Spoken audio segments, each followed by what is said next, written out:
ngam te Jingieit cùng ni kan ja ngalangya ban berkat ya kan Jingieit of kan Jingieit ya kabam na banong hapon kade kabapion tingting ya habang sa banyam nikir of ka Jingieit ban mudur badai ka Jingieit kanungas mo pina kanungas mo Namazong tao Kung di na ai tin Yang lacang em nang Of ka Jingieit Ka Jingieit do nga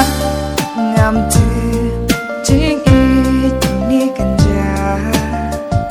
Alangya ban berkat Ya ka Jingieit Of ka Jingieit